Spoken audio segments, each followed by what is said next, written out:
to bring the objects of Kiwanis International.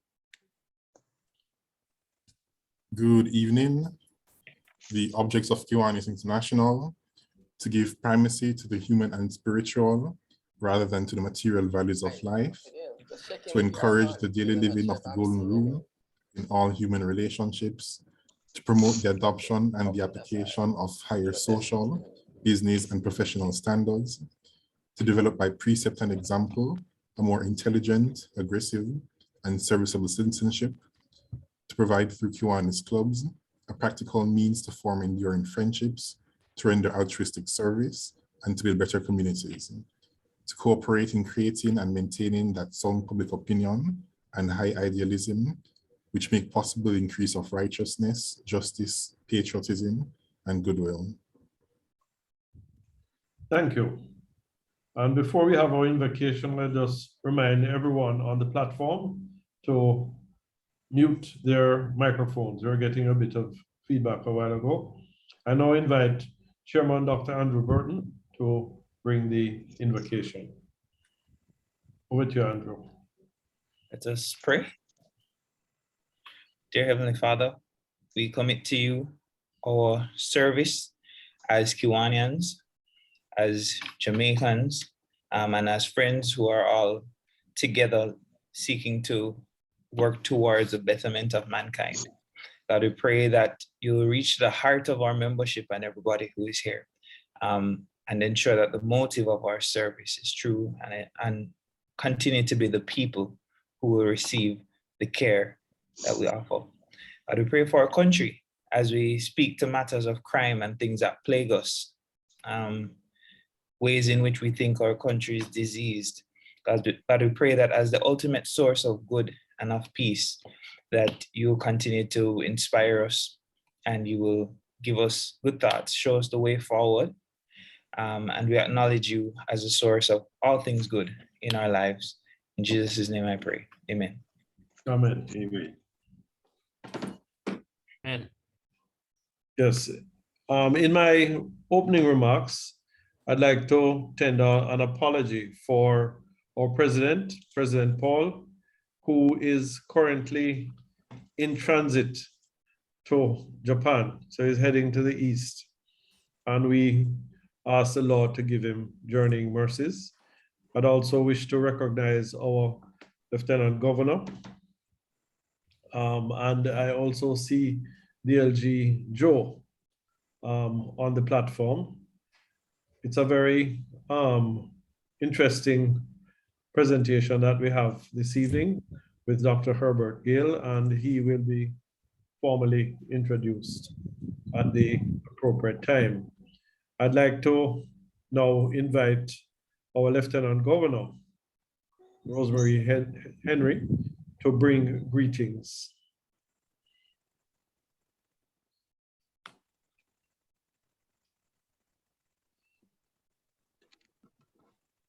Thank you very much, DP Richard. So let me also recognize LGED Desmond, other distinguished Kiwanians, fellow Kiwanians and guests. It certainly is a pleasure to be here this evening, as it always is. I'm beginning to think that Kingston is my second Kiwanis home, but it's always good to be among the men of Kingston Club. I am not going to bring you along greetings. I do bring greetings on behalf of the division. I know tonight is going to be another interesting meeting, and so I'm anxious to get to your guest speaker and hear all the solutions that he has for us. So I look forward to that discussion. And again, I thank you for the invite to be here this evening, as always. Thank you. Yes. Thank you, LG. We now move to welcome and introduction of members and visiting clubs and SLPs. And I invite President-designate Junior Stewart to take us through this exercise.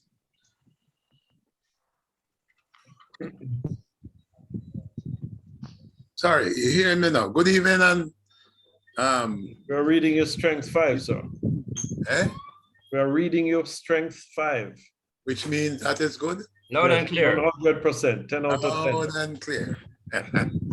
Very good evening to all our visiting clubs and our Kiwanians online with us this evening.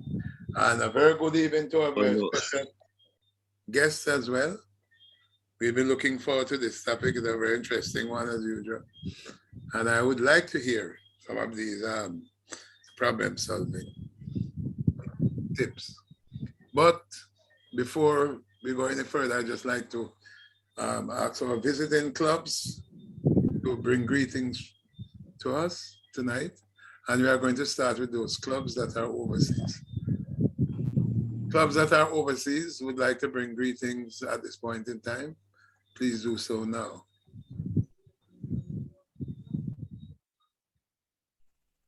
PE Junior.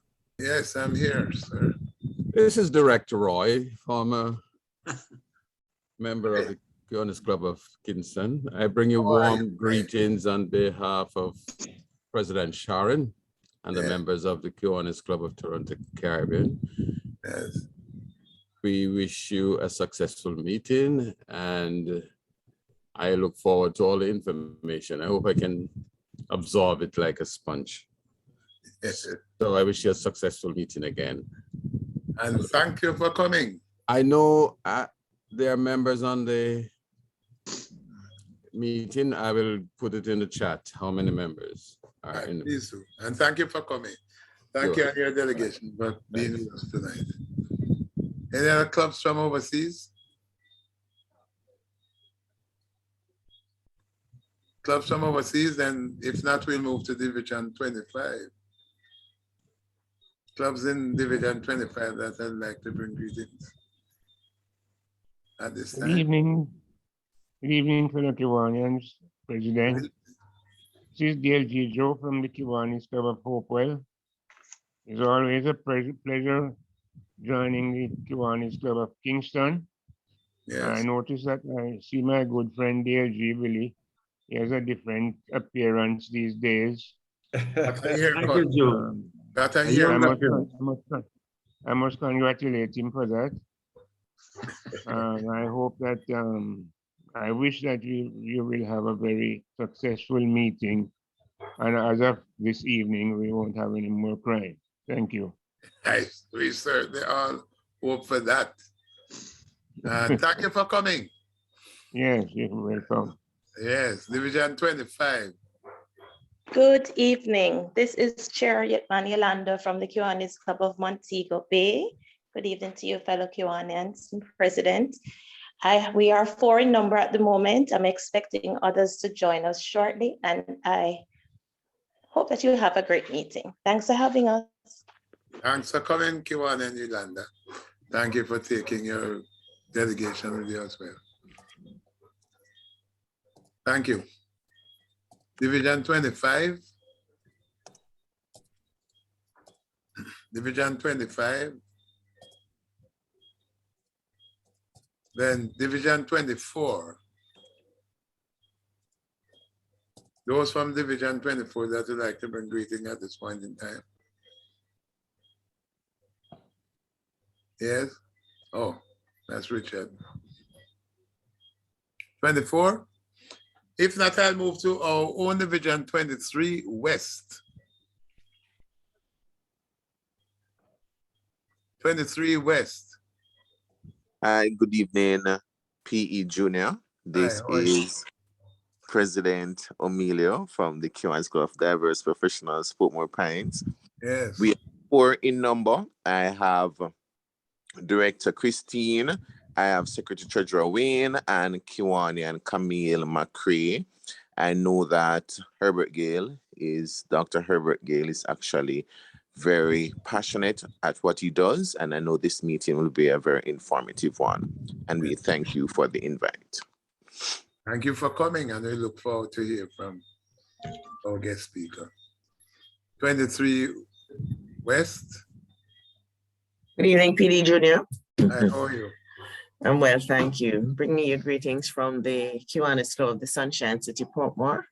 There are 4 of us, and I'm DP Janet. We're looking forward to a great meeting. Thank you. And thank you for coming, DP. You're welcome. Good. Good evening, PE Junior. Yes, yes, I'm yes. DP Blonzer from the Kiwanis Club of Greater Portmore. Not just On behalf of my president, I would like to convey our best wishes to your club and your members. And we are so appreciative to join in your meeting this evening, and we look forward to a very interesting one. And I am alone at the moment, but I know my members will be on shortly. Thank you. Thank you for being with us. You're most welcome. And I'm sure you'll enjoy the meeting. 23. Good evening, PE Junior. Yes, how are you doing this evening? I'm fine, thank you. This is President Yvette from the Kiwanis Club of the First City. And currently on the platform, there are just two of us, myself and DLG Christine, but we're expecting others to be joining shortly. And we are looking forward to a very informative and interesting meeting. Happy to be joining you on the platform this evening. And we are happy to have you as well. And DLG Christine. So sorry to interject, but VP Rena is on as well. I'm so sorry. I told you others would be joining. I'm so sorry. And so shortly. Yes. Thank you, VP. Thank you for coming. Thank you for being with us. 23 East. Good evening. Before you go to 23 East, good evening. Go ahead. This is DP Kevin bringing greetings on behalf of President Bev. I don't know if she brought greetings yet, but I'm still bringing greetings. Yes. From the diplomatic team of the Kiwanis Club of Linstead. Yes. At my last count, I think I saw two of us being here, myself and DP June. But don't worry yourself. Other members are crossing the flat bridge and we'll get into Kingston very shortly. Very shortly. Yes, we are indeed looking forward to a wonderful meeting, and we thank you so much for the invite. And we thank you for coming, sir, and your team. 23 East. Owen Division. Go ahead. Good evening. Good evening, PE Junior. Yes, how are you? PD Roger here from Kiwanis Club of Downtown Kingston. I can see. I bring warm greetings from our club. Currently, I'm alone online, but I know the traffic in Harvard and Crossroads are hindering some of us. Online? Yes, man. Yes, man. Yes, man. Because some of them don't have the flow, the new flow, Do I suspect package advertising there? That's no, that's what is there. So they have the yard and road and other packages. Yes, so they are running a little bit late. All right. We are all excited about this topic that you're going to present today. Aren't we? We are very, very excited and look forward to a wonderful meeting. Yes. Thank you for coming. Thank you for coming. Right. One Division 23 Central. No, sorry. Oh, you're there. Go ahead. Hey, yeah, I missed you. I missed you. I noticed that you're coming on. That's all right. Good evening, PE Junior. Yes. I'm fine, thanks. I am DP Lloyd from Kiwanis Club of Cyber Connect. Okay. Currently, I think it's just myself and dual member DLG Willie. So I'm bringing you greetings on behalf of the president. Right. And I'm looking forward to this very interesting topic. I'm waiting with bated breath to hear the solutions to this crime plan. So thanks for having me. And thank you very much for coming. All righty. 23 Central. Good evening, PE Junior. Yes.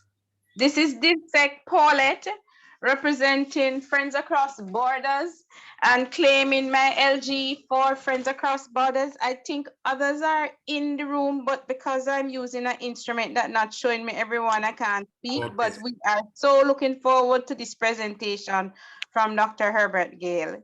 All right. Thank you for coming. Friends Across Borders.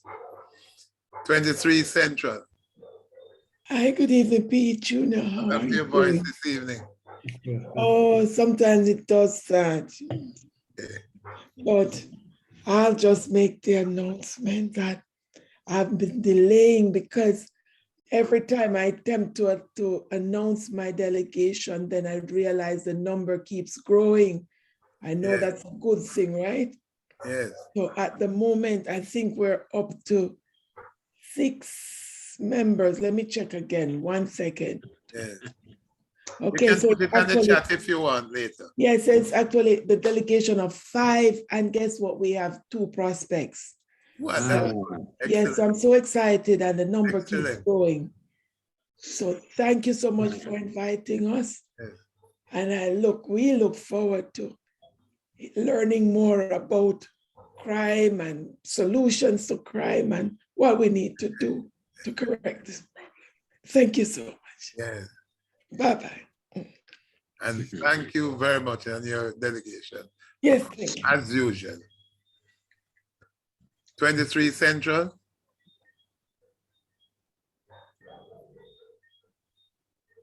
Yes.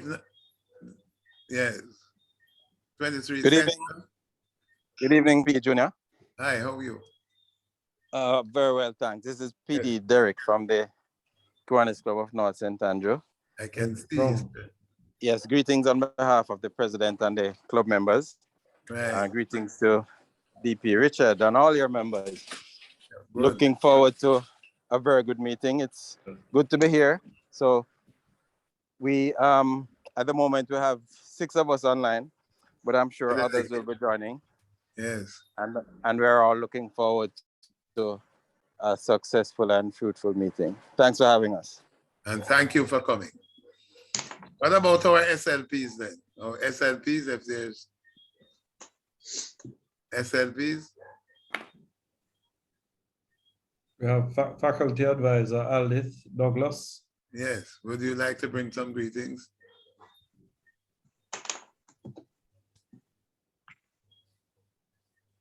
Greetings from our SLPs, our faculty advisors. We'll take them at this time.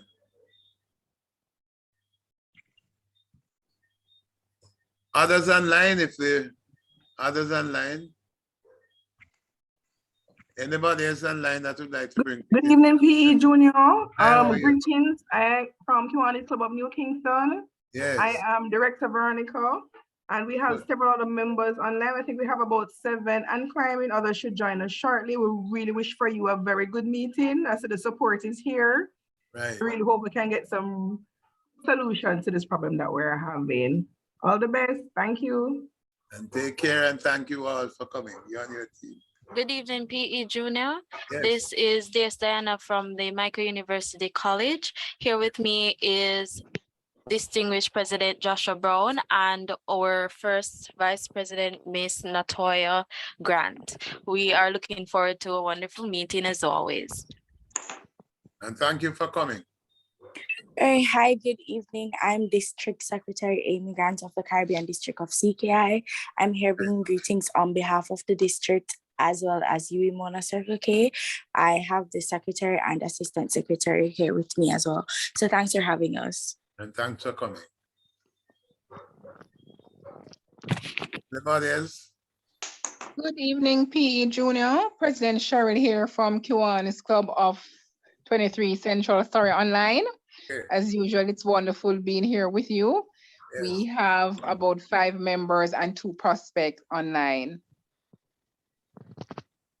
Good. And as usual, we thank you for coming. And we always welcome you at this meeting. Anybody else?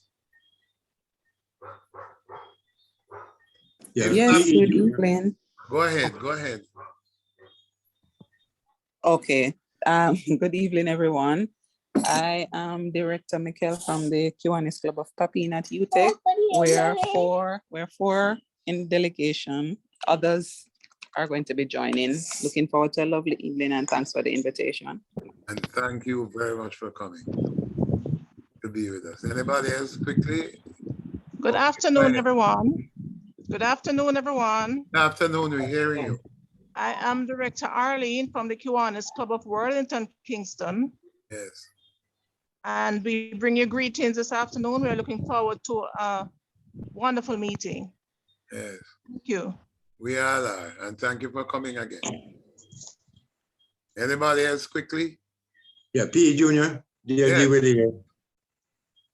Just a shout out to my special invitee this evening. She's a prospect for our new club in formation, Nikita Danzel. Yes. Thank you for introducing her, DLG. Good evening, everyone. Go ahead, Nikita. Yeah, yeah. I Nikita? was just saying, yes, good evening, everyone. Thank you for having me here, and I look forward to working with you all. And thank you very much for coming. Looking forward in you becoming a full-fledged Kiwanian. And P Junior, you could give a welcome to RGR who is here and ask if there's anybody else from the media. Okay. Let me welcome the people from RGR who is here with us. Anthony Log, yes. Anthony Log, you are here with us. We certainly welcome you here tonight. And thank you for coming. Is there anybody else? Are there anybody else from the media that are with us? Yes, RGR. Just RGR, right? Okay. Well, without any further ado, President PD Richard, I turn back to you. Okay, thank you. Thank you very much, President Designate Junior. Yes. I did mention an apology for our president who is in transit to Japan. He sends his greetings. We wish him journeying mercies and look forward to maintaining his presence online next week. He will have a challenge with the time difference, but he's young and resilient. We now invite... VP Newton also sent an apology. Yes, thank you for that, Yes, VP right. Newton. And that said, I invite DLG Willie to bring us the recognition of birthdays and anniversaries. Thank you, President Richard. Birthday greetings go to Carol, wife of distinguished Lieutenant Governor of Excellence, Trevor Christian, on the 17th. Kiwanian Michael Archer on the 18th. Past Director David Bailey on the 21st, as well as his anniversary on the same day, David and Blossom. And the wedding anniversaries to DP Earl Spencer and Marcia on the 23rd. We wish them all the best. Thank you, VP Richard. Yes, and I would also wish to excuse DLG Trevor Rudyard St. George because it is wife's birthday, so he's excused from the meeting and he is on duty at home. We hope. Yes, he's on duty at home. I can vouch for him. Yes. We now move to Kiwanis Education, and I invite LGED Desmond Batchelor to bring us Kiwanis Education. Thank you, President Richard. Kiwanis Education, in continuing to live the motto of Kiwanis International, which is serving the children of the world, we have and execute projects such as the Terrific Kids Program and the Kiwanis Club of Kingston Oratorical Competition. Both are geared to build character and improve self-confidence. For the Terrific Kids Program, we work with students primarily in volatile communities and assure them that they have the capacity to excel in school and be well-disciplined citizens. There are incentives such as cash awards for achieving their goals, which are mutually agreed on with their respective class teachers. There are also certificates of achievement presented and the pinning with buttons marked, "I am a terrific kid." For the public speaking competition, this started 26 years ago. And we have watched the development of our past winners and other participants in the competition. which over the years that they have developed a kind of a confidence, self-confidence, and are well-respected citizens. This competition is held with our 9 sponsored club schools, builders clubs, and these are primarily primary schools and prep schools. Incentives are also offered, such as cash awards, plaques, and certificates. All these projects and programs have contributed in transforming the lives of our children. And to this extent, we continue to play our part in serving the children of the world. Thank you, President Richard. And this is it for Kiwanis Education. Thank you. Yes. Thank you, LGED Desmond. You're welcome. We now move to our feature event for the evening, the introduction of our guest speaker, and that will be done by Kiwanian Sadiki Blake. Over to you, Sadiki. Thank you, DP Richard. Good night or good evening to fellow Kiwanians and guests. And I'll be making the introduction for Dr. GAYLE. Herbert Samuel GAYLE, PhD from London, MSc BA UWI, is a senior lecturer at the University of the West Indies, Mona, Jamaica. Trained as a social anthropologist who specializes in social violence, gangs, murder-suicide, repeat killers, and domestic violence. He has over 2.5 decades of experience living with and studying youth gangs and the transnational criminal organizations in 17 countries in the Caribbean, Central America, USA, and Europe, and Asia. He has impacted policies in 3 Caribbean states to reduce social violence, work with 6 international law firms to reduce deportation to Jamaica, and has helped to guide international development partners and foreign governments to focus aid on the poorest and most vulnerable people, with special emphasis on abused mothers and boys. He has been interviewed by over 30 international media houses, including BBC and Associated Press. Dr. GAYLE is also a methods expert, trained at the advanced level in all 4 approaches: qualitative, quantitative, mixed, and participatory and action research part.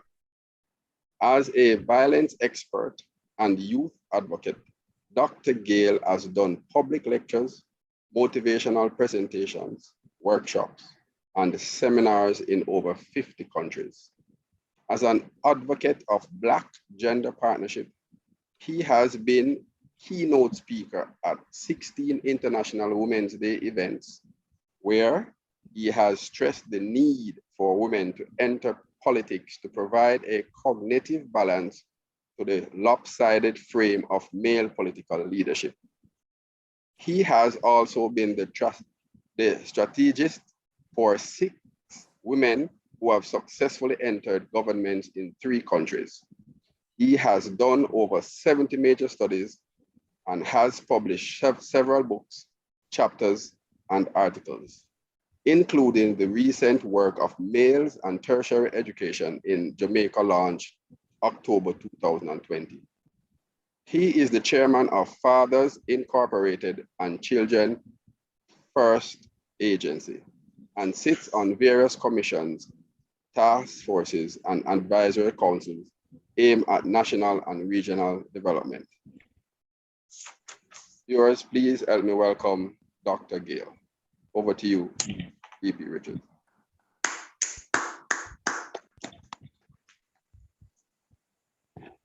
I'd ask everyone to mute their microphones at this time, and so we can hear. All right. Thanks very much for welcoming me. Let me just say good evening to everyone. And I hope we can have a good rap session in which we learn something about what's been happening in Jamaica and how we can solve the problem. I'm going to ask to be allowed to share screen as I share a PowerPoint with you. Yes, Thank you very you much. have been made co-host. Yeah, right. Thank you.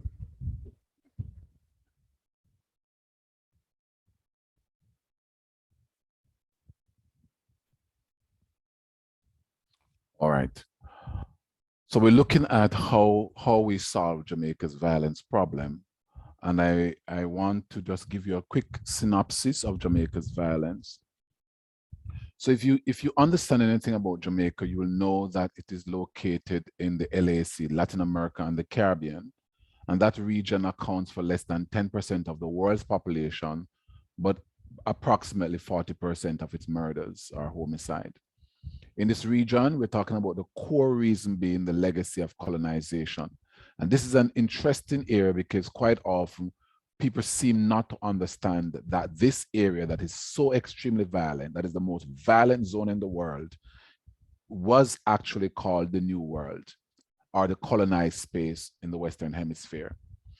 And if you sit down and reflect a little bit on even your basic history, you'll recognize that the problem for this area is to make the transition from being owned, from being the property of people who live over 4,000 miles away, to self-ownership.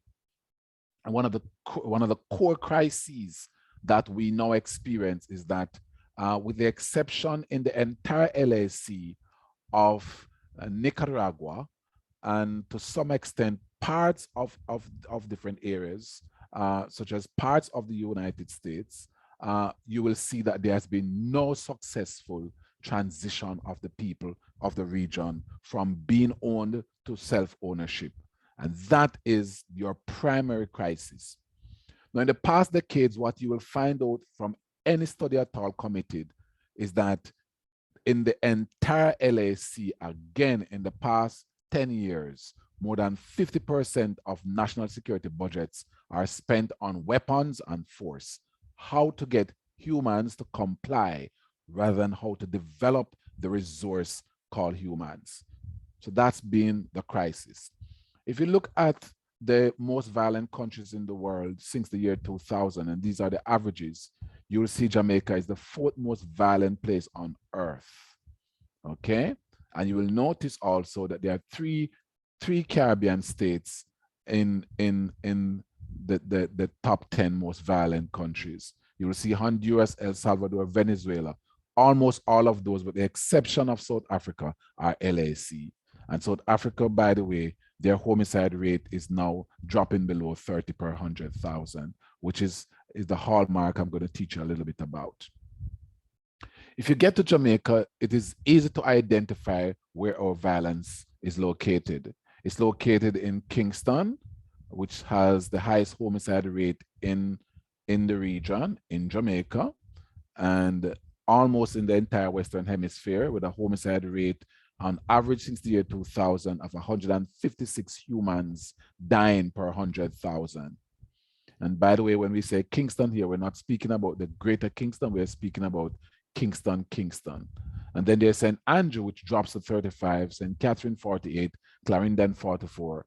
And that makes up the larger hub of violence. And of course, you will know, if those of you who've been following, that 4 years ago, members of the groups within the Clarendon St. Catherine zone attempted to annex Manchester. Didn't work out, but I guarantee you there'll be further attempts if no changes come. And then we have St. James, with a homicide rate since the year 2000 of 101 per 100,000, with Westmoreland being its anchor, our little sister, and Hanover and Trelawney and St. Elizabeth, as we speak, is being annexed. So that is basically what your gang violence belt looks like, with a very thin area to the to the northeast of the country that does not have organized crime yet. And when we say that, we don't mean that they're not pockets of organized crime. It's just that that area, that tourist area, from Portland all the way through, and that parish called St. Thomas does not have major gangs operating with centers. What they have are spill-offs from other areas. Now, we also have to understand the GBV of our violence, and that's a word, that's a term that Jamaicans, I am certain if I set an exam on GBV, 1% of Jamaicans would pass it, because GBV in Jamaica and in the Western Hemisphere has been used as a term of propaganda rather than science. Gender-based violence means all violence committed against any group based on their sex or their interpretation of their sex and based on their identity. And here are your GBV data, which has nothing to do with the propaganda you hear every day. Men aged 18 to 69 make up 80% of all persons killed in Jamaica. Boys make up the second largest group with 9.1%, followed by women aged 18 to 69%, which makes up 7.8%, followed by males 70 years and older, followed by girls, and the smallest group, women 70 years and older. These are your hardcore facts, not what you hear when people are campaigning. That distinction must be made as scientists. Now, if you look at the various benchmarks that we've created as violence experts, the first one is the green one that you see at the bottom, the Savannah green for those of us who have done art, right? The Savannah green line at the bottom is 30 per 100,000, which was created by a team headed by myself at SOAS in 2005, sorry, as we attempted to find out how it is that we can distinguish a country that is on the cusp of a civil war as against other countries. And so we found out that if your homicide rate is higher than 30 per 100,000, and I'll go back and show you Jamaica very quickly, average 48, okay? Don't need to say more than that. If your homicide rate exceeds 30 per 100,000, it means you have characteristics of a civil war. Okay, in 1980, and I'll get to that very quickly, our homicide rate was 48 per 100,000. That was a civil war. The next benchmark is the US-led invasion of Iraq, where 205 per 100,000 humans were killed in terms of war-related deaths. And I want you to look very carefully that in St. James and Kingston, male combatants aged 15 to 34 years old and males overall, their homicide rate exceed the velocity of homicide that were war-related in Iraq, right? Which is 205 per 100,000. Why do we call the age 15 to 34 the age of combatants? Because after age 34, basically nobody wants to recruit you into a gang. You begin to look into family and take care of yourself and all of these things, all right? So nobody really wants to recruit you. It's the age, so the combatant age scientifically is 15, which is where you start, to 34, which is where you begin to produce less alpha cells. Now, let's look at the area that Jamaica has spent the most media time on, women dying in Jamaica. And I want to spend some time here because this is where you spend your time campaigning without understanding the implications of what you're doing. So if you look at this, and this was a study done, of course, sponsored by women in England, done in Jamaica, right, covering 4 years, 2011, 12, 13, and 14. And the first thing you'll see is that almost one third of all women who die in Jamaica die because men who are having war with themselves want to trigger a war. The second group are women who are accused of being informers. And women can be accused of being informers because they had a child with a member of a section of a community, and then the alignments of the community change, and her man, our baby father, now happens to be on the other side. By having that man, she can be tagged an informer because she has now lost the issue of trust, which is central to her survival. That's the biggest, the second largest group. And then we have the 8% of women, the 8% of women who anywhere you see a gang, anywhere, listen to me again, anywhere you see an effective gang war that is not ending, that is persisting, has female gang strategists who do not go to war, but stay behind the scenes and help the men to plan the war. This is what is happening in Jamaica. And then we have gang family wipeouts, or you can have scamming family wipeouts where the entire family is hit and women die. Now I want you to add for me 32 plus 13 plus 8 plus 11, and you are going to discover something. What should you discover? You should discover that almost 2/3 of all violence in Jamaica committed against women in terms of women dying, as in homicide against women, are committed because men are having war with men. And that is precisely why in Jamaica, in Trinidad, in Belize, in El Salvador, in Guatemala, in Honduras, in all the countries I have worked, once the murder rate for men go up, the murder rate for women go up, because women's death in the LAC is a corollary of men's death. There is nothing independent in this matter. If you solve violence against women, you cannot solve violence against women. What on earth do I mean by that epigram? It's not just for the skill of linguistic rhetoric. I needed to understand that if something is caused, if 2/3 of something is caused by something else, you cannot fix that 2/3 without fixing the whole. And that is what I've been trying to say to people. And sometimes it's been hilarious watching people interpret that or misinterpret that, right? Deliberately for the purpose of scandal and the purpose of drama and the purpose of selling newspapers. It's annoying. It is important, if we're going to solve violence against women, that we understand how women die. And then we have, of course, Métis War. 11% of all the women who die in Jamaica are killed by contract by other women, because there are so many women in Jamaica who are in relationships in which they are competing for an earning male. I remember us tracking this data repeatedly, going over. It can't be 11. You can't tell me that 1 of 10, more than 1 of 10 of the women who die in Jamaica is because 2 women are fighting over a man or over men in some cases, in a few of the cases we found.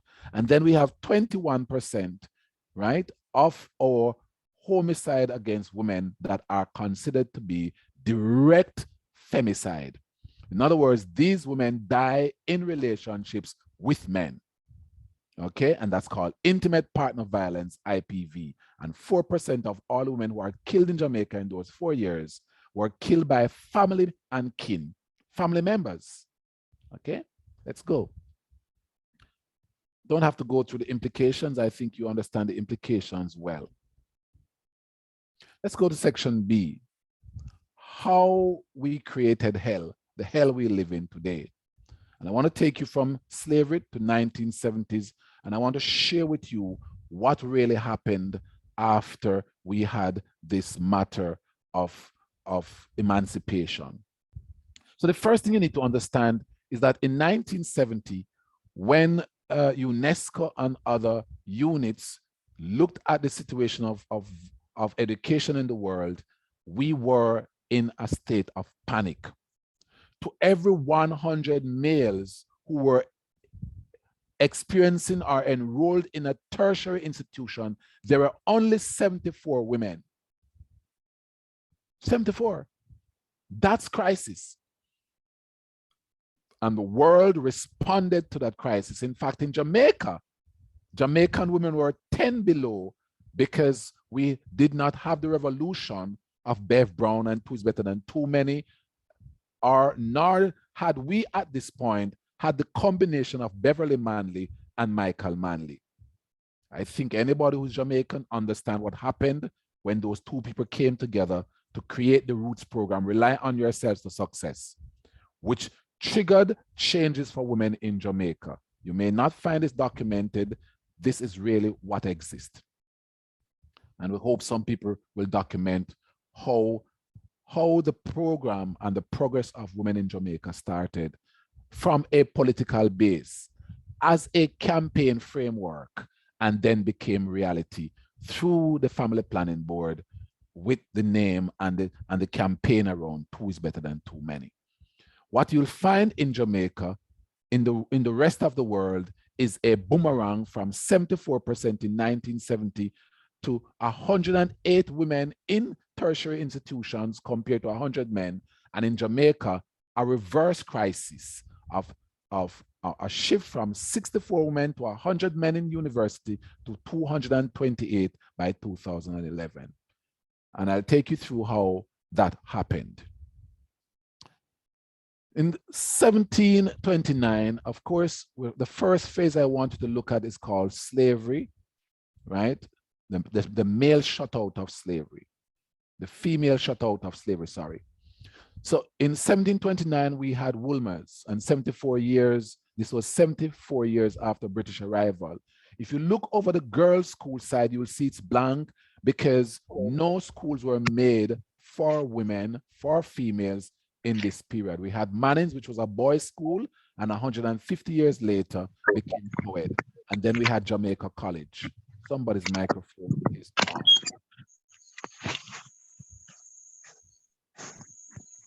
In the second phase, we had 2 schools built for white males and 2 schools built for white females. Please understand that these were white men. In this entire era, we are speaking about white men and an absence of white women who would have to be sent back to England to study. In phase 2, we are now beginning to see this is the end of slavery. 1807 is the end of the slave trade, all right? 1834 is the end of slavery itself. 1838 is the end of, is what is called emancipation. And in this era, what you find, right, is George's College and Monroe being made, and Immaculate Conception and Hampton being made for white girls, white boys. Now let's get to Black people's time. Phase 3, the fracture of the empire. This is when, if you remember, London had a massive display of the power of the British Empire, and everything went downhill afterwards, leading straight up to the Frome riots in my parish where I was born in Westmoreland. And during this period, something dramatic happened, because as Britain paid attention to the loss of their kingdom and everything just fracturing, the planters became adamant that they would maintain a presence of people on the plantation. And if you look at the work, there's so many persons who've written about this, or you can go to the colonial office or anywhere and you can begin to dig up material on what happened, and you'll see what happened. Who did they build school for during this period? Cornwall College, Calabar, Black Baptist, Kingston College built also in this era for boys. Look at the girl side, as the planters had their 14, in fact, I see a documentation that said they had 14 different meetings, adamant that you cannot educate boys, you cannot build school for Black boys when we need them on the plantation. And therefore, let's count them, let's have fun. Woolmer's girls separated, Westwood, Convent of Mercy, St. Hugh's, St. Hilda's, and this one I am told always to pronounce carefully, St. Andrew, Mount Alvernia, Montego Bay High, Marymount, Holy Childhood. This was not coincidence. This was done because people needed to carry on a business that already was stripped away by abolitionists. Quite often people think, slavery is done. We're done with it. Not if the right strategies are put in place by the wrong people. And that is why today we have 15 all-girls schools and only 7 all-boys schools. That is why today we have literally 19,000 women having access to the highest level of education in all-girls schools compared to just 10,000 young men. That is why these schools are so crowded.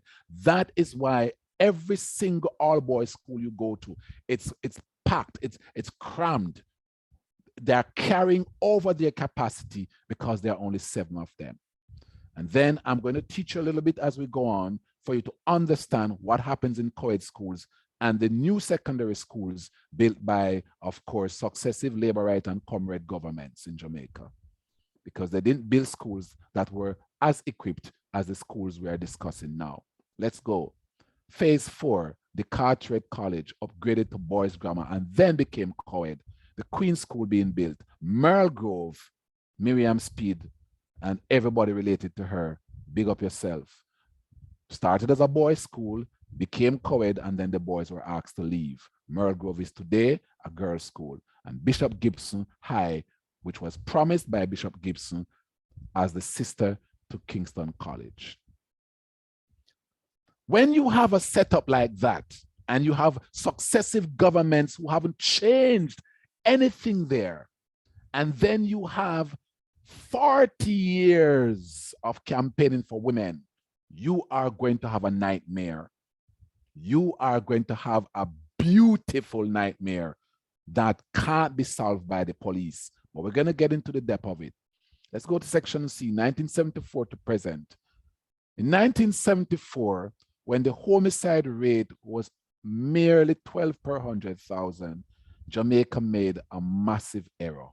That error is called the creation of the Suppression of Crimes Act. And this is how a bad situation of slavery and post-slavery became worse. And since then, we've had a pattern that nobody on earth can miss. Even if your IQ is just barely above 100, you're still going to pick this up. There's a spike in violence. The government of Jamaica creates a strike force. They have some interesting names: Acid, Kingfish, Tried. Man, such creative names. And they suppress the violence. And then the police officers and JDF who are involved burns out. They need counseling. They need help. They attack their families. They're just burnt out when you see them because they're doing double shifts. They're out in the streets trying to suppress just in time for an election. And as soon as they burn out, the violence returns 5% higher on average than it was before the strike force was created. And then we have to create another strike force, more suppression, SOE, ZOSO. But force has limits. Anybody at all who can read, who can sit down and reflect for 5 minutes, understands that force has limits. It needs to be the right mix. It needs to be swift and short, not prolonged, or you lose the traction gained. You can't beat somebody every day. After a while, he becomes adjusted to it. You can't put up ZOSO lines every day. After a while, people will park cars beside your ZOSO line and put for sale on it, which means they actually see you creating an opportunity for business. It becomes ridiculous. When you are attempting to reduce violence, it needs to work at a 3-tier system: the primary, the secondary, and tertiary. It needs legitimacy. And please take the time out, folks. You won't become a nerd. Take the time out to read Charles Tilley's work on the power of legitimacy. Who is the most legitimate person who can harm you? Your mother.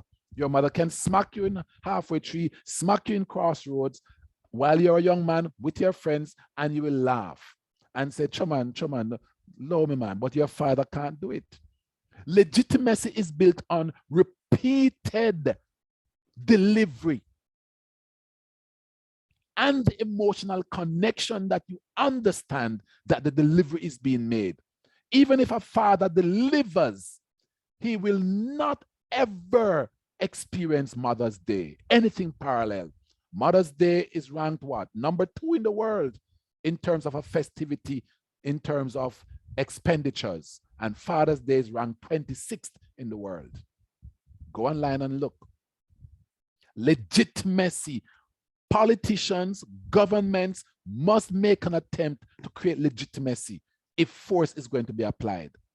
And finally, force works better with dictatorships, not for democracies.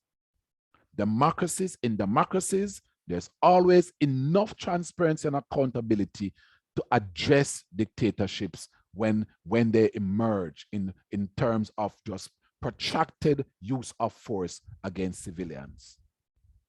This is your homicide belt since the year 1960, 2 years before independence.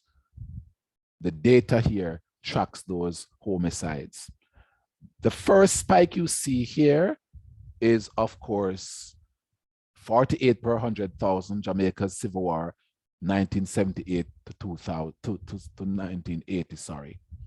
And then you'll see in 2005, this is the year when Jamaica was the happiest people on earth and the most violent, with a homicide rate of 64. And then we are now in the suppression belt, the longest protracted suppression you've seen in the history of your country since independence. The government's attempt is to hold this for as long as possible. When the burnouts come, God help us. So the 3 levels of addressing violence is simple this. The primary is considered to be the foundational, and that means the structural and long-lasting issues relating to education, parenting skills, preventative, right? Mentorship, all of these things.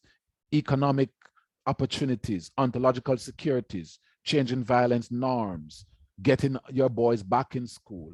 All of these activities are your primaries. Your secondaries are the things that politicians do. They want it to be visible. Those are the curative, not preventative, but the curative. They are visible, they are immediate, and they're medium term. And the best ones you're going to have is like conflict resolution, counseling, social welfare, temporary jobs, restorative justice. But the most effective is redeployment of combatants. If you can take gangs and redeploy them, right? The ones who aren't scamming are going to be a challenge, but if you can redeploy them into education and retraining, you are going to be reducing violence. And the tertiary, then this is where governments park the bus since 1974. Labor rights and comrades love this. They love temporary relief, what we call in violence studies, the morphinization of violence. You know, when people go to do surgery and they get the morphine, they're so high. Sometimes they forget they're about to do the surgery. That's what governments do to us.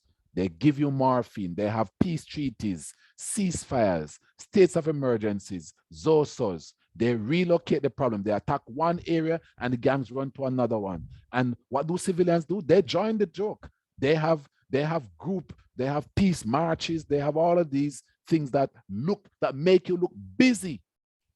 They have prayer breakfasts. You go, you get ackee and saltfish and very nice food. They have gun amnesties where young people take in the old guns, get money and buy new guns. We've made so many tertiary, stupid errors about solving violence. It has become ridiculous to those of us who are trained. Where do you need to go? Back to your primary. But we'll come back to that.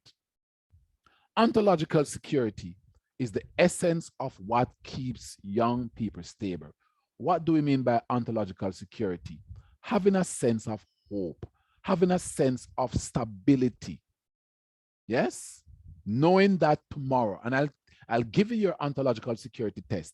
When I worked at a hospital in London, when I was studying in England, right, I was on a team of, you know, when you're studying abroad, you do everything to make a little money, right? Okay. And I remember carefully that in my training, I was told, we're giving you 10 persons per week to keep alive. Okay. Yes, that was my job. Keep these 10 people alive, Herbs. Don't lose them. Okay, you can't lose one of them. And in my training, we get a question like this to ask. Okay, we keep tabs very closely with these 10 people. Even if I'm in class at SOAS, which is the School of Oriental and African Studies, and my phone goes off, I have to leave because I have these 10 human beings to keep alive. And what's the core question? Hey, Stephanie, what are you going to have for breakfast tomorrow morning? And she goes, oh my goodness, tomorrow morning, Herbs, I am not going to have a continental breakfast. I'm going to have me some Jamaican breakfast. It's going to be ackee and saltfish. Oh my, it's going to be beautiful. You know, Stephanie is not going to kill herself. If you ask Stephanie, Steph, what's for breakfast tomorrow morning? Do you want me to join you for breakfast? And she goes, Herbs, I don't care about no breakfast. Then you immediately punch the security button that says, find Stephanie. Ontological security, having hope for tomorrow, is the essence of life. And if you can't understand that, then let me try and break this down. In 2001, my class decided we were going to cover as many countries as possible. We needed to know how we address social suicide. How do we find out these handful of things, yeah, that young people said they needed in order to be stable? Okay, and this is what we found.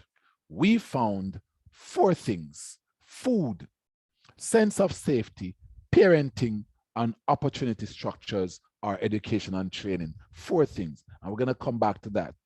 And so gradually we started to create 5 levels of young people, right, in terms of their risk levels based on ontological security. And we created an ontological security index, which I will show you momentarily. And so we were able to create a unit called Shielded Youth, like myself, growing up in Savlamar and Seaton Crescent, where everybody would make sure they protect me. This boy going to become lawyer or doctor, you know. He might come back and help with, so don't touch him. All right? That's a shielded youth. And then we had those who were exposed to low levels of violence. All right, and then we had the medium ones that were exposed to high level, but only respond by stabbing or shooting and beating up people, but not killing. And then we have the high violence ones that have killed once. And then we have the shutters and repeated killers who've killed more than once. Let's go. This is what we found. When you match males and females, the picture, the difference is stark. When you look at shielded, 14% of boys in the inner city, in the most violent communities, are shielded compared to 1/3 of girls, 32 point something percent. Okay, when you look at low violence, you'll see almost 1/3 of boys are low violence, are low risk to violence, while for girls it's 44%. And when you go up, you will see that, if you notice, 24% of girls have medium, right? 23.5% have medium and 0.5 are high. There are no shutter females in the frame. When you look at boys, you'll see 5% of inner city males between the age of 15 and 34 has already killed someone. They are high risk on shutters. 0.5% are shutters, mean 1 in every 20 males between the age of 15 and 34 has killed repeatedly. Now, what do you need to know? We've just covered all of this. 1 of 7 inner city males would be shielded compared to 1 of 3 females fiercely protected by a family. Let's look at those most basic needs. Food. If you go to this Jamaica survey of living conditions, one of the first things you will see that pops out at you is that it shows that 3.3% of males were considered underweight birth to 5 years old.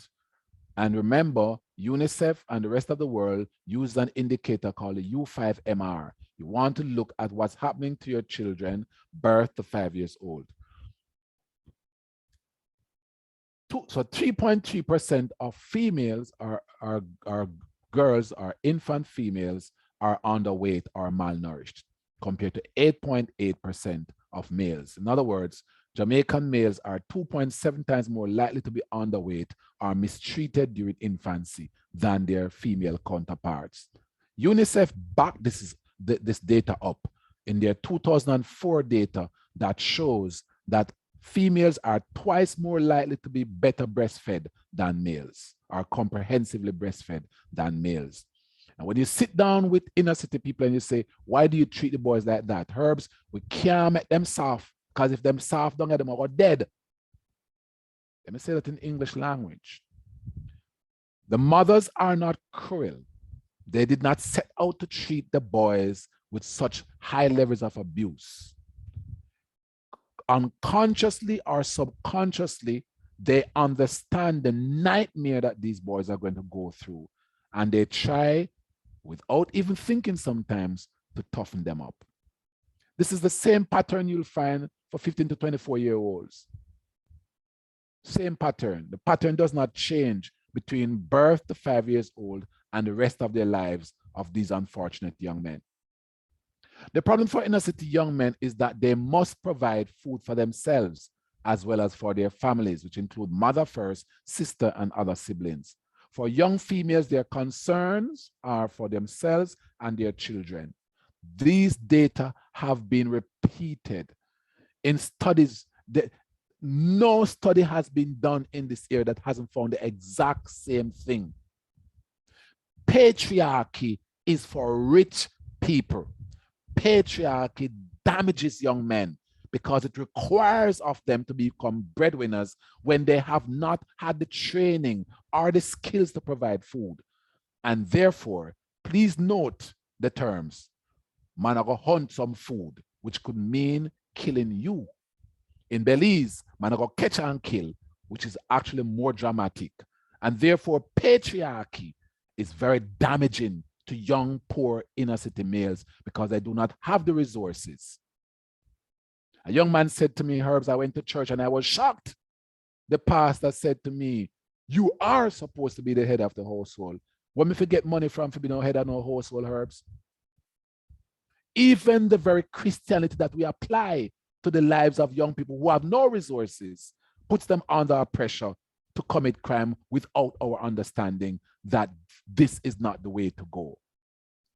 After coming back from university in London, I began to try and see if I can spread a rhetoric among people who were colonized, Black people if you prefer, a rhetoric of partnership with your women rather than trying to be the leader, which doesn't work. We noticed as families partner, only 3% of them will end up having intimate partner violence compared to 25 average for the country.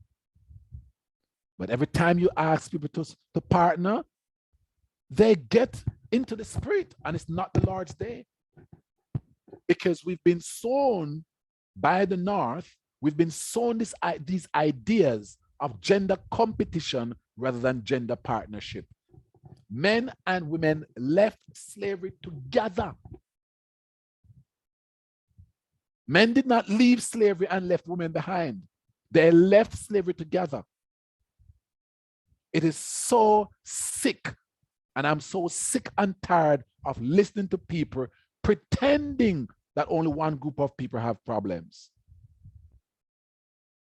And what's fascinating about the media that is really destructive is that the media actually selects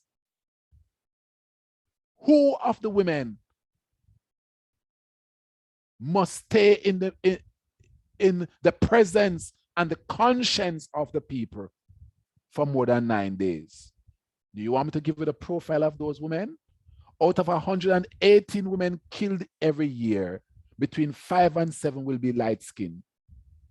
And those are the ones that stay in the consciousness of the people of Jamaica. The dark-skinned women are forgotten. Jamaicans have to become more conscious, more scientific, less propagandistic, less dependent on the messages from the North, and begin to assess themselves. This is food. The green one is St. James. I will use St. James to make a point. 27% of males in Montego Bay, when we did the study, were food insecure compared to 15% for females. Females are always twice better.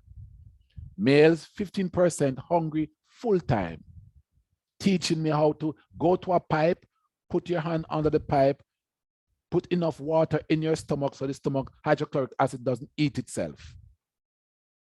Yes? And I'm going to tell you what that does to the psyche of these young men. I'm going to tell you what that does to the amygdala. Just behind your eyes are two subunits of the brain. The suborbital cortex and the amygdala. The amygdala is your center of emotions. Okay? They must remain in balance. When you are hungry for a protracted period, the orbital cortex, otherwise known as your conscience, if you want an easy word to remember, must be stifled, must be suppressed by the need for food. And that's what Bounty Killer means when he says, if I'm hungry again, the August 9. That is why that song, banned at the time, still remains one of the most powerful songs ever done in Jamaica, that sends the message clear to those who want to listen as to what we've been doing to ourselves. Suicide. Manchester has a suicide problem. Won't be able to get into that now. It's based on the standard of living and the expectations, and the high levels of patriarchy puts immense pressure on the women. A lot of them will tell you they are suicidal. Let's bring food, parenting. Yes, let's bring all of these together. What you're going to find out very quickly is that shielded males, only 10% of them suffer from chronic hunger, compared to 21% of low violence or low risk, 25% of medium, 43% of high risk, and 52%, more than half of all shatters, more than half of all the people who kill more than once were chronically hungry or suffered from chronic hunger. What is there in these data that we can't understand?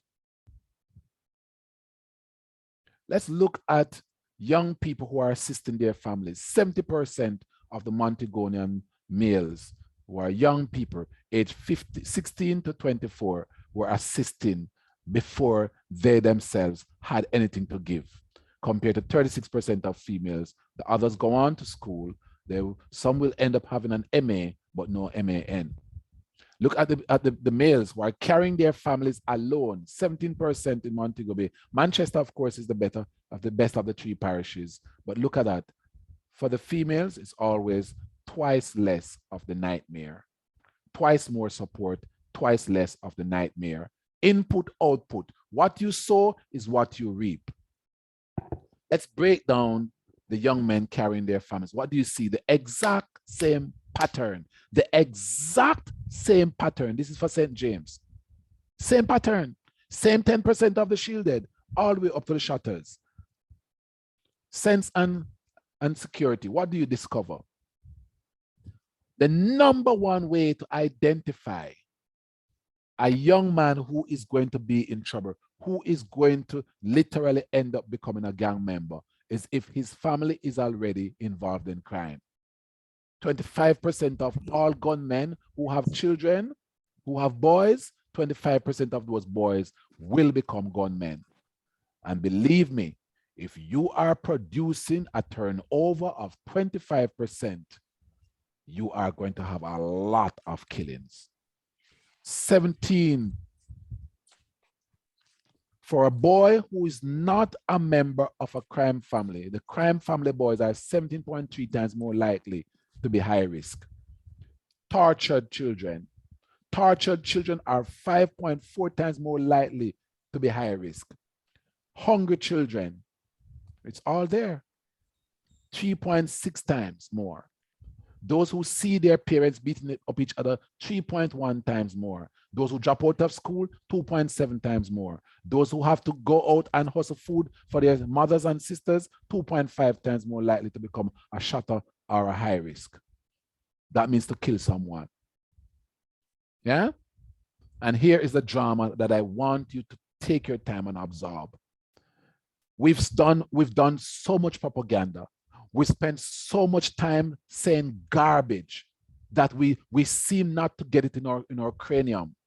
In the most peaceful inner city communities, 17% of the children's fathers are dead or missing compared to 10% of the mothers. In the most violent communities, 37%, more than a third of the fathers are dead or in prison compared to 15% of mothers.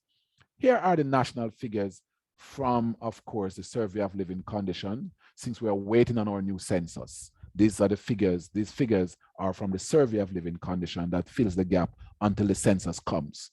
42% of Jamaican children have a biological father living in their homes, and 82% of Jamaican children have a biological mother living in their homes.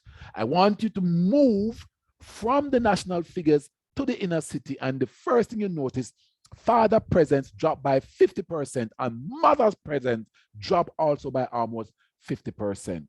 There is no drama in the data that says only father presence drops. In the inner city, children simply do not have parents.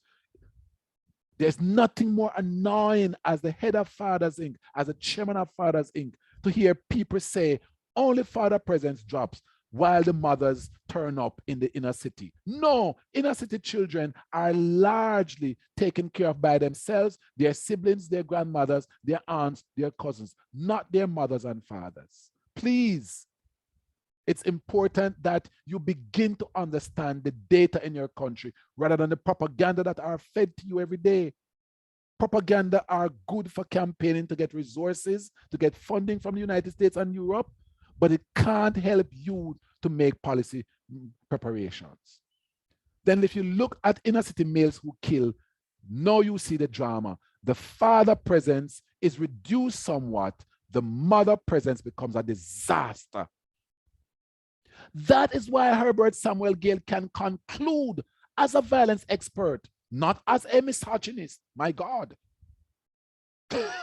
It's hilarious. The data, by reporting the data, you become a misogynist. I've been called so publicly for presenting these data. Look carefully with me, everybody. The boys who kill, it's their mother presence that has become a disaster.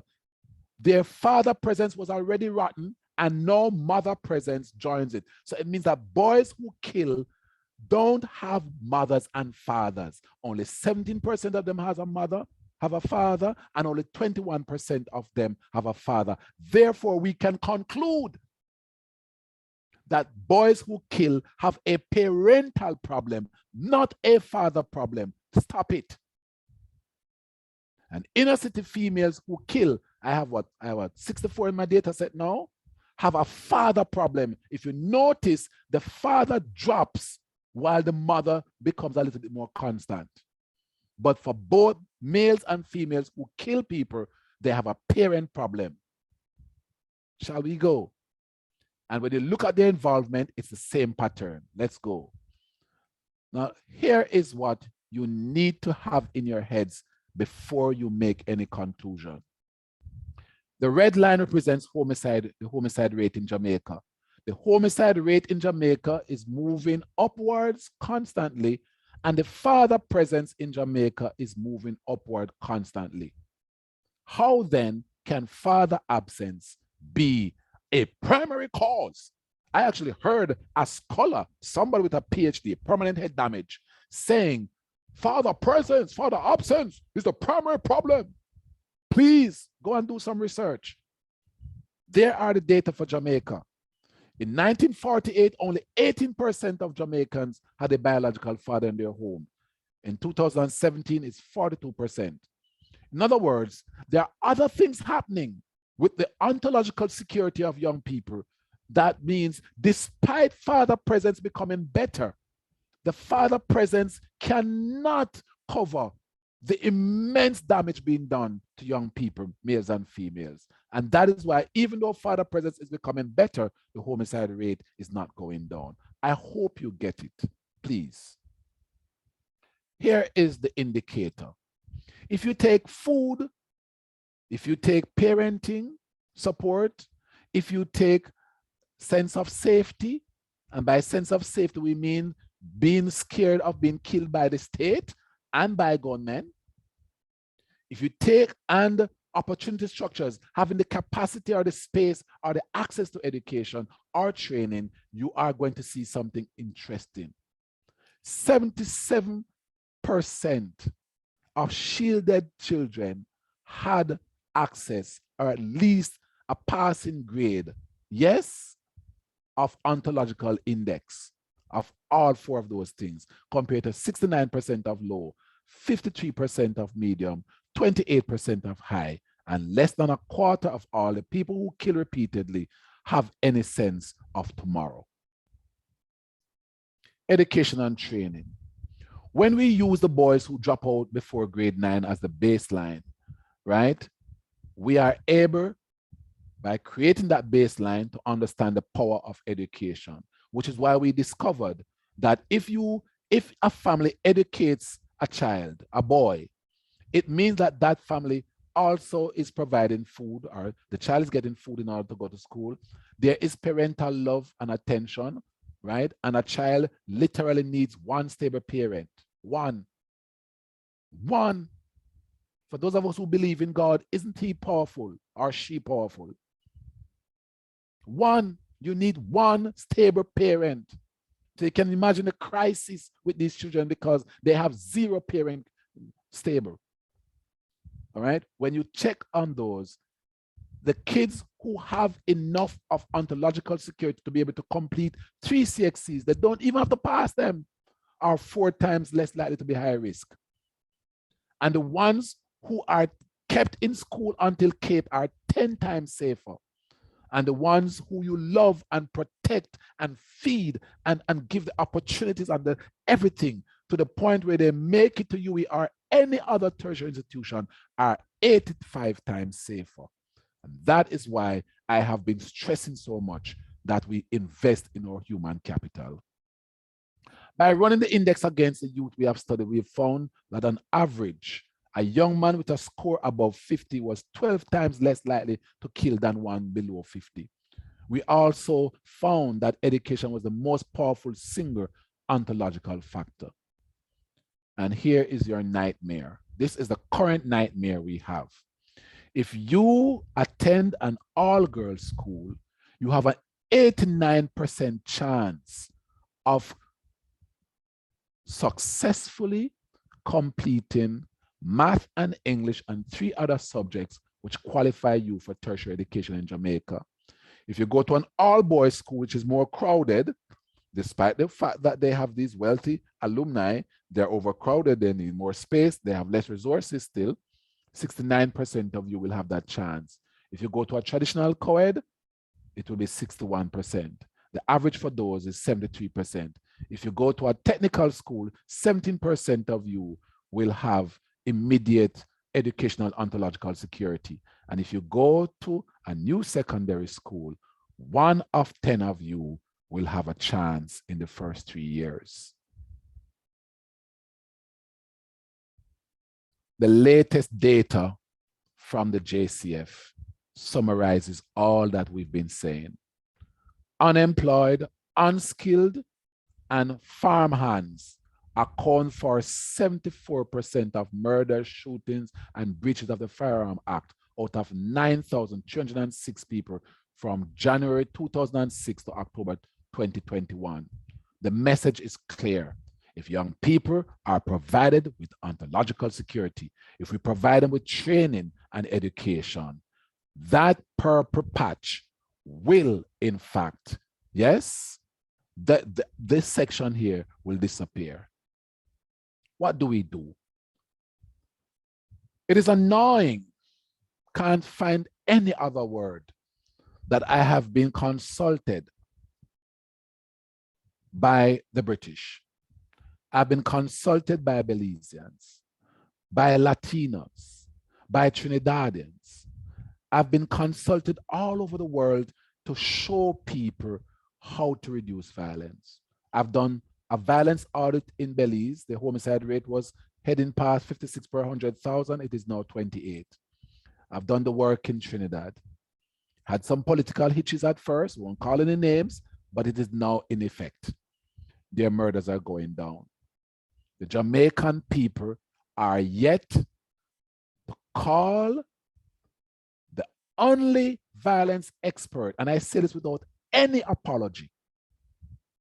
I don't know of anybody else in this region who has been trained in violence. People have done patches of violence. This is my training.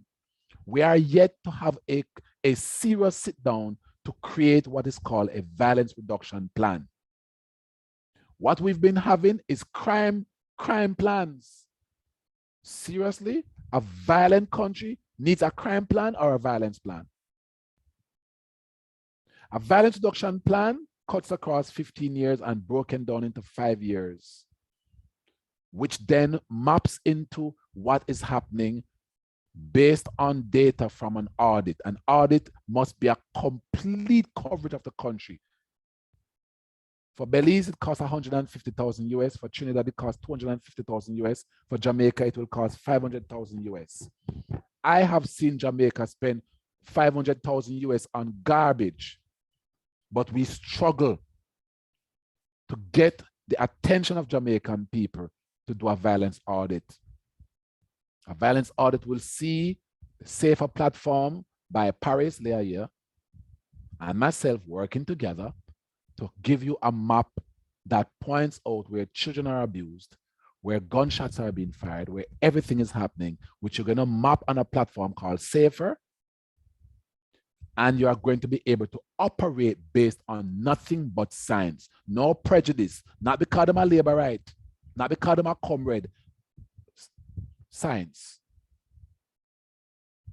There are so many policies in Jamaica that are built on who are they? Are they labor rights or comrades? We need to move from that segmentary factionalism to science, to having data that other countries are using that you should be using. We also have to address the gender issue in a real way. We have to create a snake in a tunnel in Jamaica.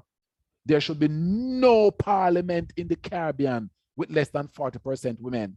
There are too many men in our parliaments. The larger proportion, the more men you have in a parliament, is the quicker they make decisions. And decisions about the development of developing countries, yes, require time. And that's what happens when you have young people, old people, women and men working together. You bring a greater variety of cognition and experience. But we also must address the plight, the education plight of boys. Can't have co-ed good institutions with more than 60% females. Have to begin to look at these things. And it can't be that we're going to ask the women not to come to provide space for the men. We have to provide space for both. Let's go. What's the bottom line? How do you reduce violence in Jamaica? You reduce the risk that the young people are having. You create more shielded young people, males and females. The more shielded people you create, the less murderers you will have. God bless you. I genuinely hope we make an attempt to begin to try, because believe me, it can get worse.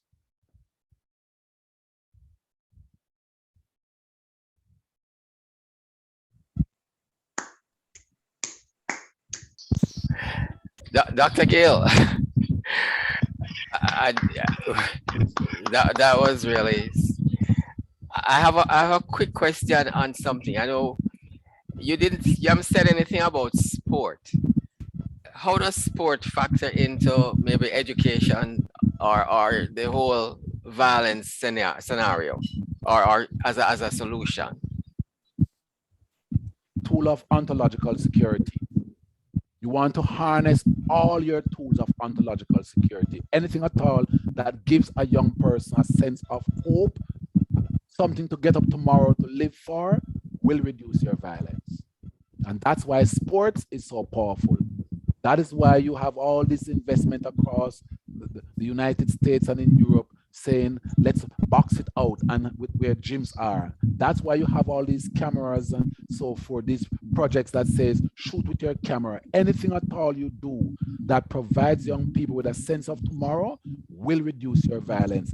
Anything at all you do that threatens the lives of young people will cause them to threaten the lives of others.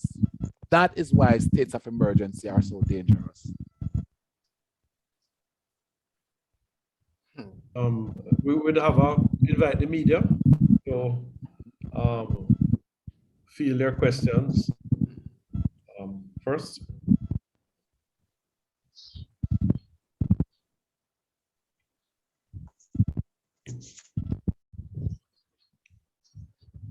A question from Anthony Log. I don't know if he's having an audio problem or we could allow him to. Flo, could you repeat that? All right, let me just read that question. What is the data showing in terms of women's involvement in crime, Dr. GAYLE? And has there been an increase over the last 5 years? No, it has remained quite stable. What happens is that, as I said earlier, it's a corollary of men having war with men. So when there's an increase in murders overall, there's an increase in attacks on women, and there's also an increase in women's participation. So where you see the situation, so if you look at the data, let's go back to the data, right? Males are 10 times more likely to be killed in Jamaica than women. Women are also 10 times less likely to join a gang than men.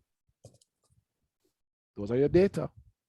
Any data you have for men, divide it by 10. You get what's happening with women overall in terms of hardcore violence.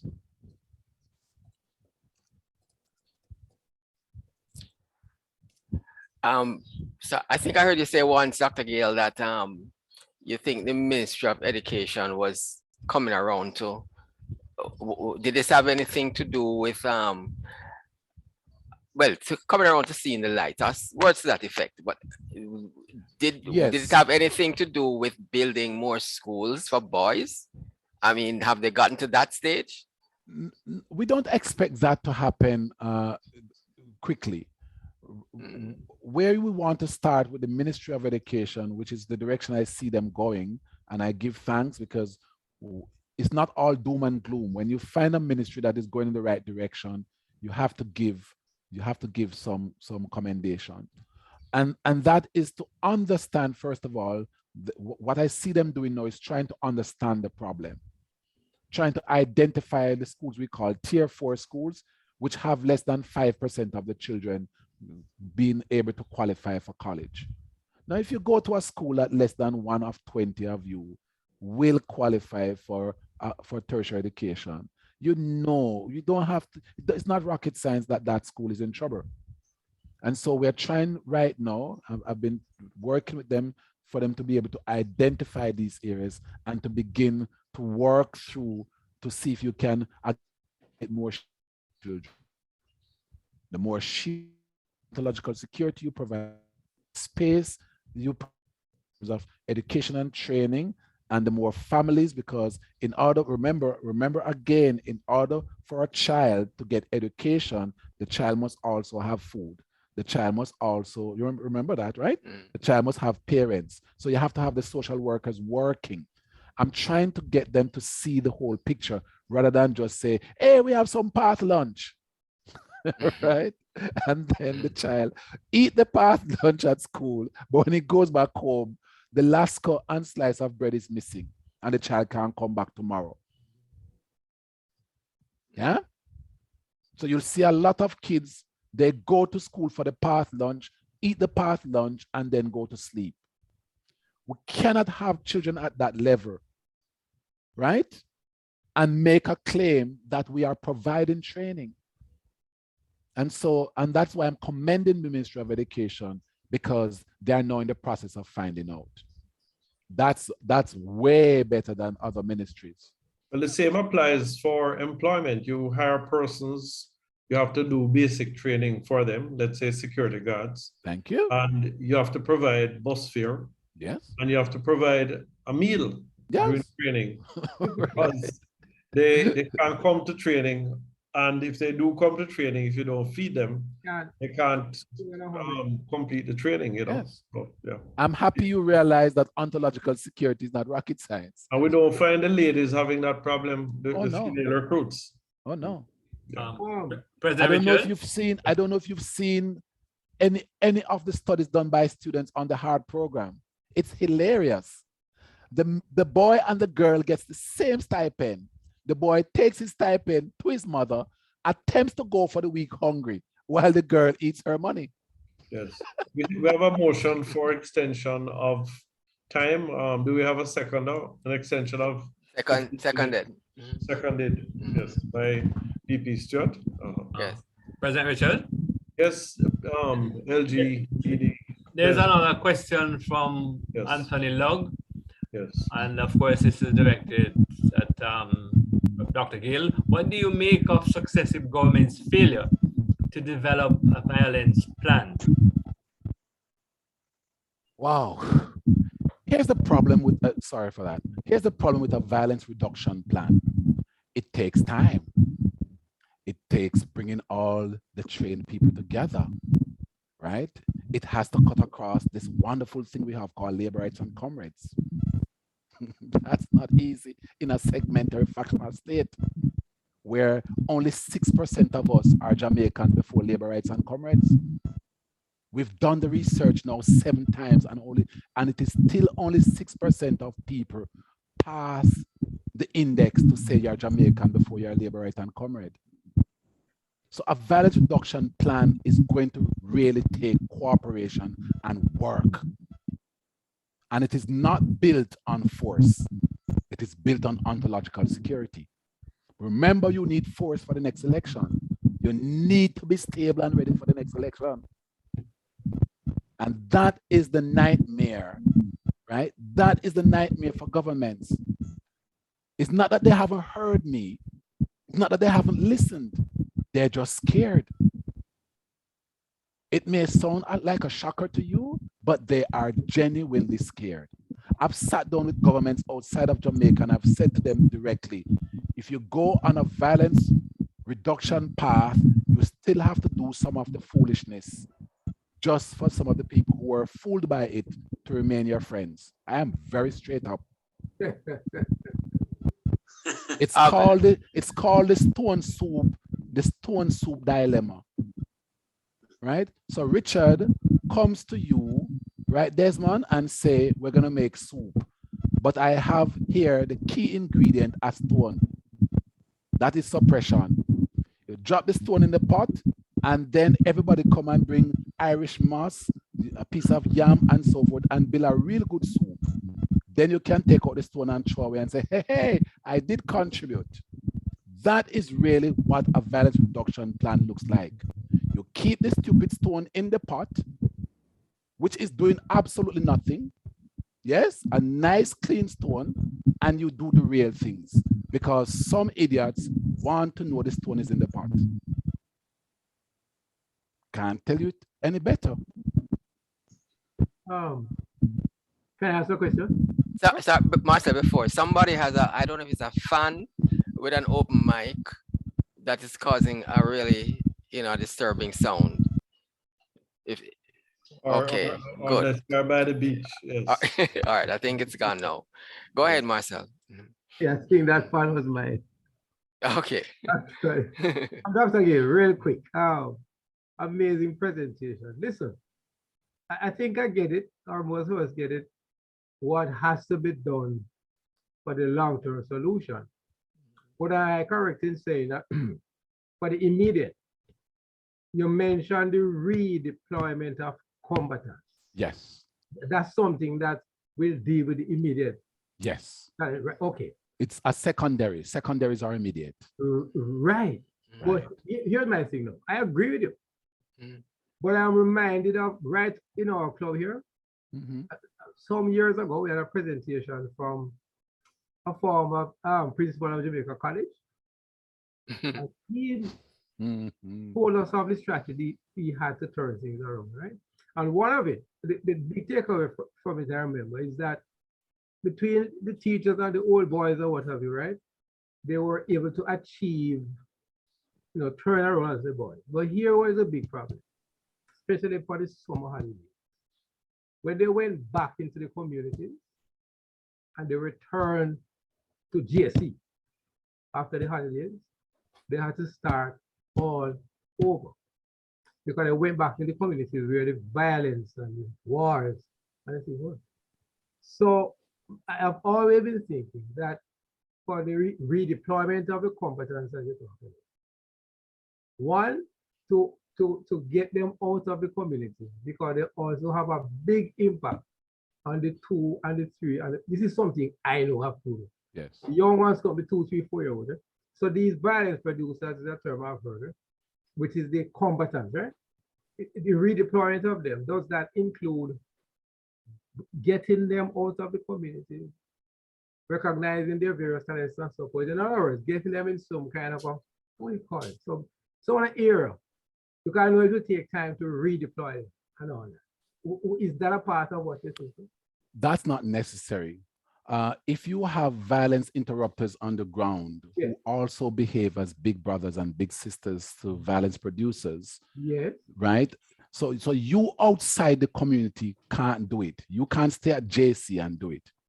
You at JC must have a linky within the community that reports to you on, let's call it the boy Killy Killy. That's a real name. Yeah.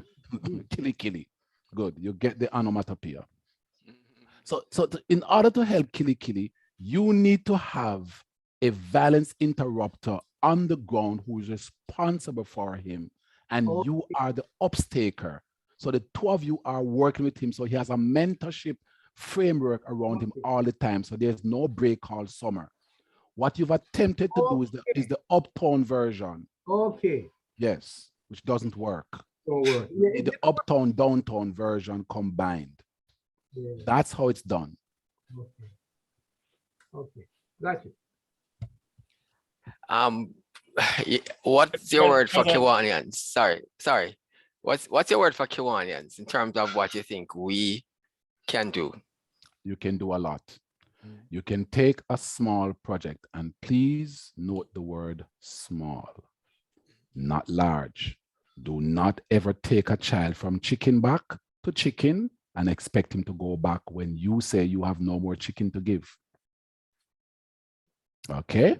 Somebody will have to pay for the chicken because they're not going, humans do not go back willingly to poverty and degradation. Forward. Yeah. Take up a small group, right? At Fathers Inc., we try to mentor 10 young men and 3 to 5 young women per year. No more than that. If you go to YouTube and type in Daddy Matters, you'll see the kind of damage we've done in 30 years by taking small incremental steps. Don't try to become the Prime Minister of Jamaica or the government of Jamaica. Take your small group, work with them, and when you produce them, they will produce others. Yes, DP Stewart, there are some I have a question. who have raised, there are some persons who have their hands raised for some time. I'm not seeing them in the I've raised my. Okay, I see one. Go ahead. Professor Dr. GAYLE. Yes. If you became the Minister of National Security tomorrow morning, what's the first thing you would do to reduce crime? I've been asked that question repeatedly, and I've always shaken my head to it. You'd have to ask it another way. Yeah. Please reword that. Please rephrase that word for me. I have zero interest in those kinds of things. I'm a scholar. I'm a nerd. I'm not.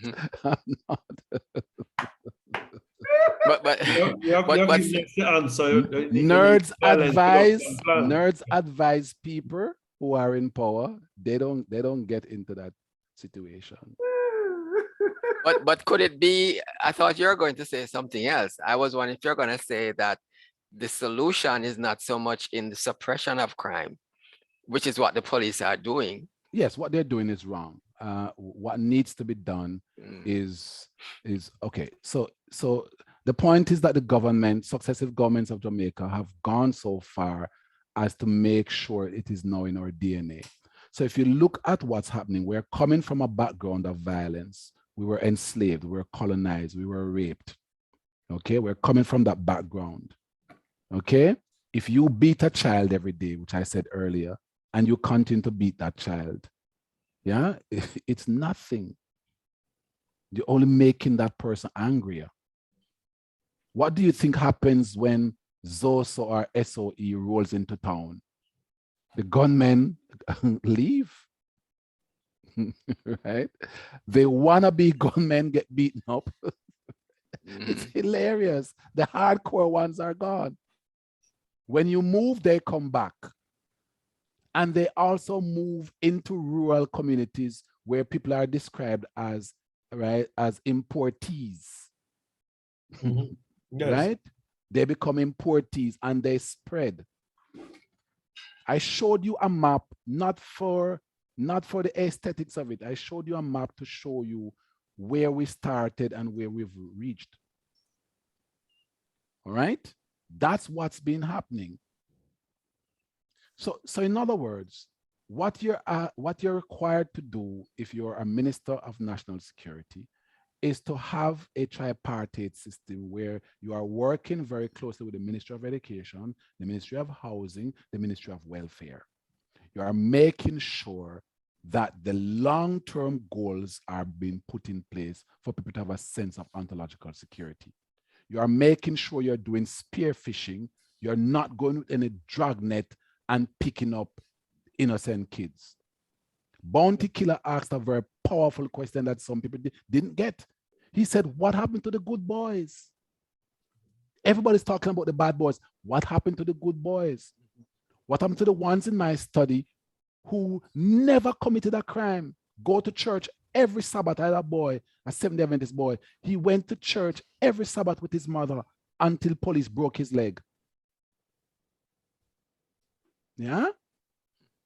He has now killed 3 people. Yes. There's a question in the chat. Yes. There's a question in chat, Stuart. Okay. Okay. Ms. Miller. LG, you can help me with that. You can read it. Let me look. I'm not sure why people are so shy. Would Killy be aware that someone in the community is working with someone to help him? Yes, he needs to be aware. He needs to, this is not a sneak up. That doesn't work well with young people. He needs to know that he has a member in his community and he has a member elsewhere. 2 people working with him, and all 3 of you need to know each other. And I see, you already see Conniston's hand up for some time, she says. Okay, go ahead, you already see. Hi, Dr. GAYLE. Good evening. How are you? Good evening. Okay, so my question is, well, I have a couple. As you presented, I made notes. Yes. Very early in your presentation, you presented a graph with a number of Caribbean countries. Yes.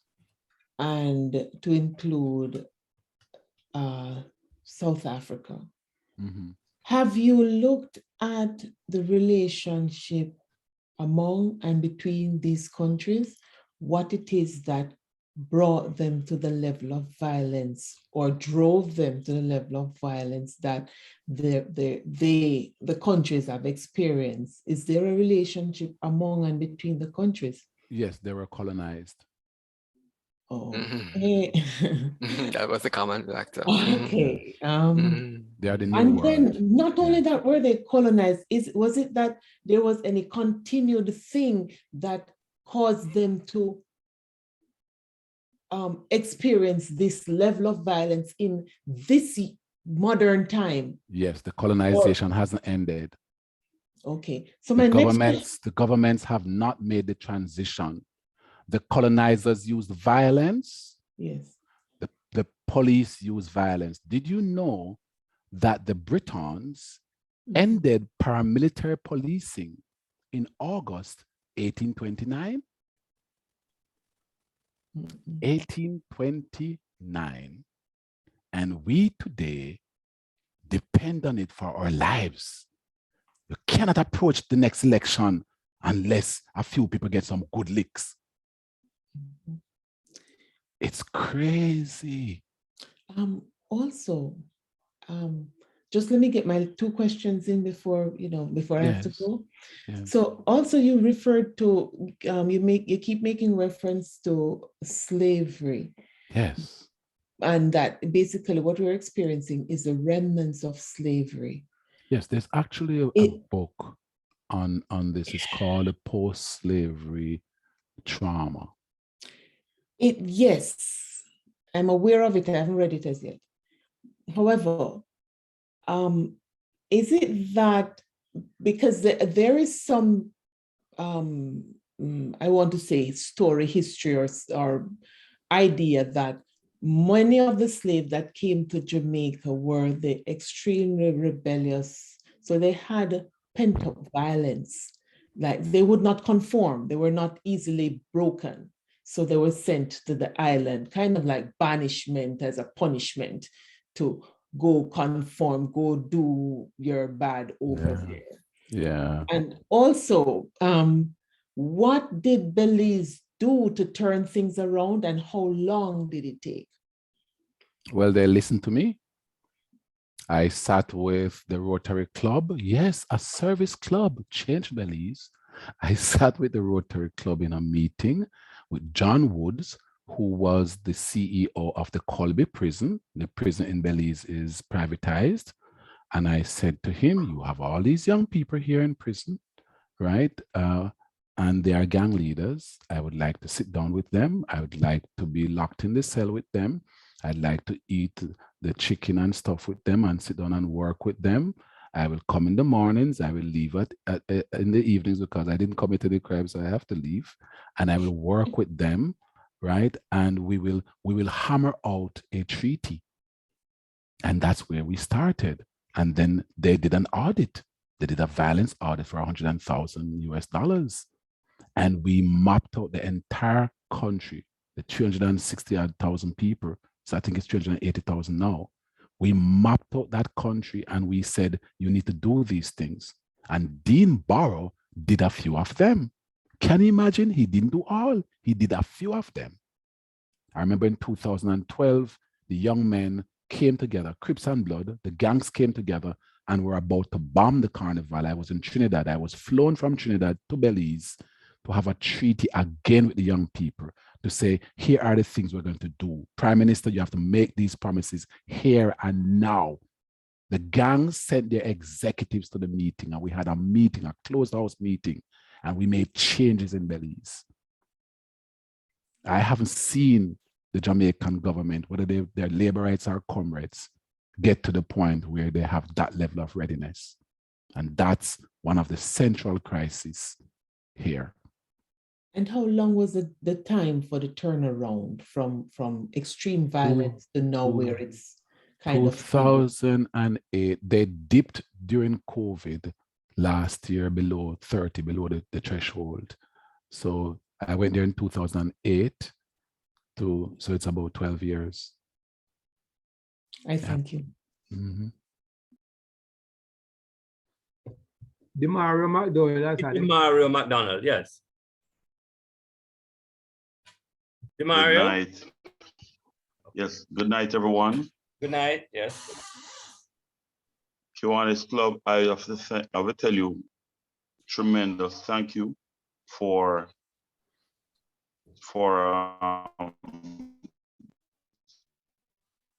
bringing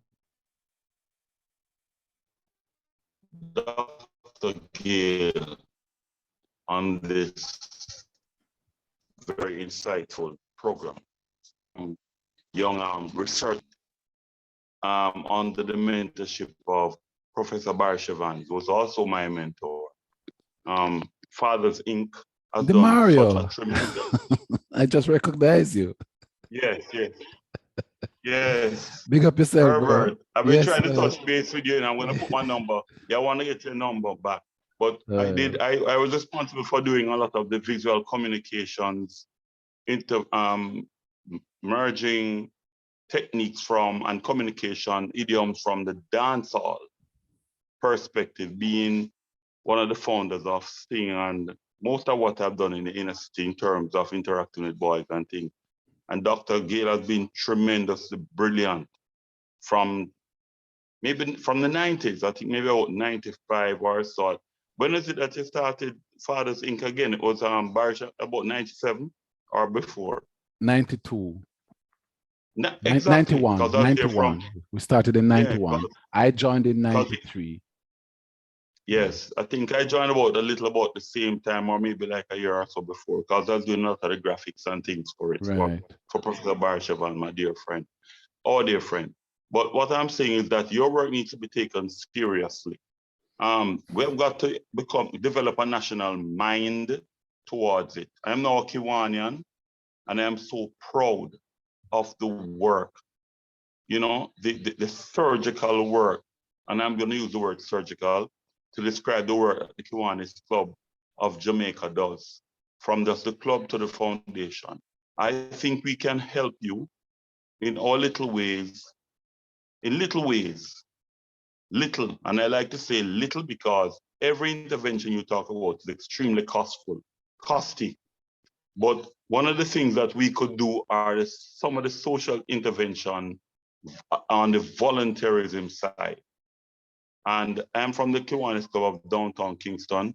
So whenever you want, give us a call and make a suggestion about manpower. But I am telling you, I am so proud. Barshavan is proud of you because you have not stopped biting at the bit, chomping at the bit for this. And I've watched, maybe I was 15 years without talking to you, you know.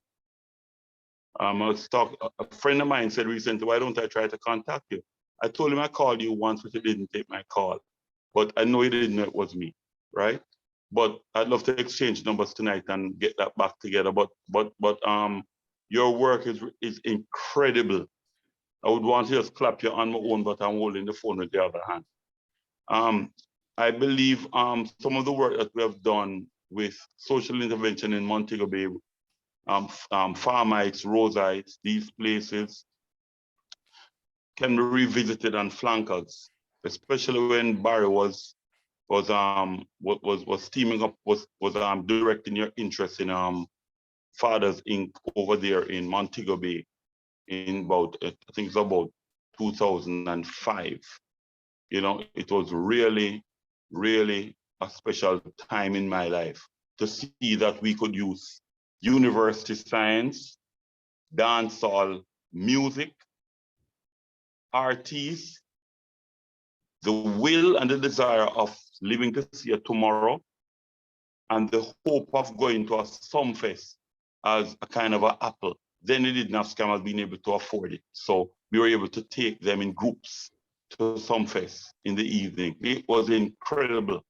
We had dentists and doctors making dumplings and spinners and curry chicken back with some of these shutters who confessed, like Dr. GAYLE said, to wanting a mature man other than a judge to be saying 44 years in prison or life imprisonment.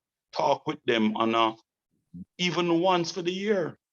So the Kiwanis Club can arrange in our little way, and we have been doing those things, speaking to people, but along the structured line, if you come up with a plan, I'm sure that our different presidents or the foundation could look into something, Herbert. I am really so proud of that work. We're all proud of you. Give him a clap now. My hand's full. But awesome.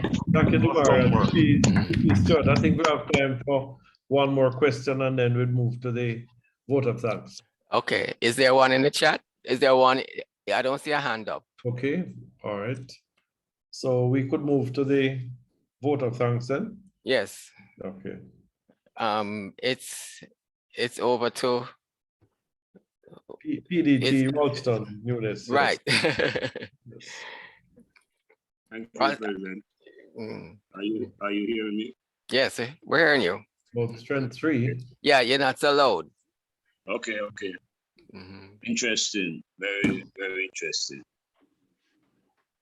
Firstly, I must attach myself to you,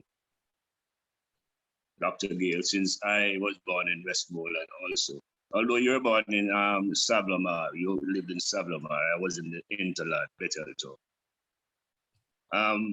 Dr. GAYLE, the only person I know that has hit more sixes than you is also another GAYLE.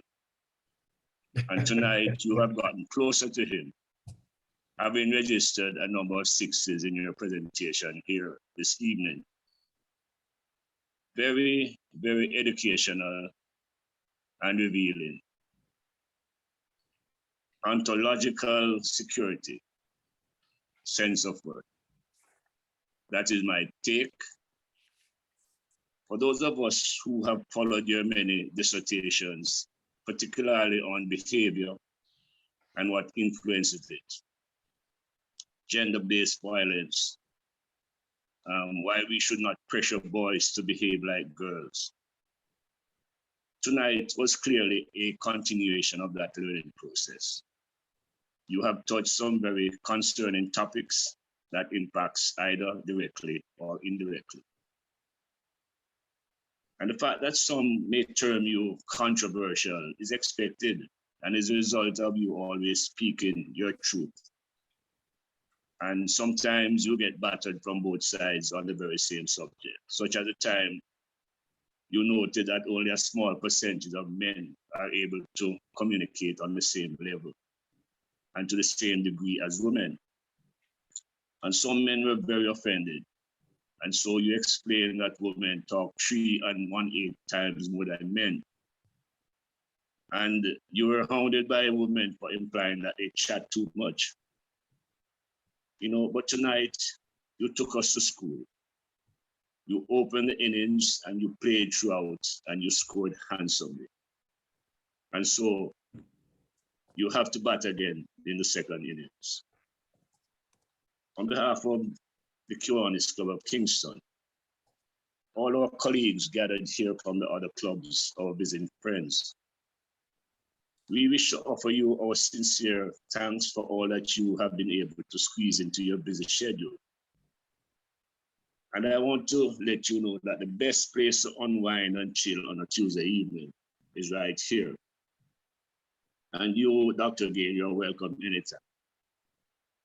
So don't be surprised if you receive an home invitation, which might be confusingly titled Members Application. But I want to thank you, Doc. I won't make the mistake of coming to you for medical consultation, but basically on any other subject, I could come knocking at your door.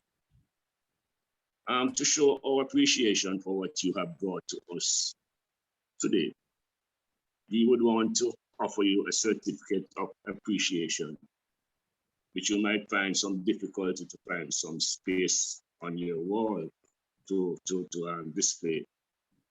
But we have it being displayed on screen, and we sincerely hope and wish for you all the very best in your endeavors. And as my friend Demario says, whatever we can do, we stand ready to be in consultation and to support you in your work. Again, on behalf of Kiwanians throughout who have been here tonight, I want to say a big thank you.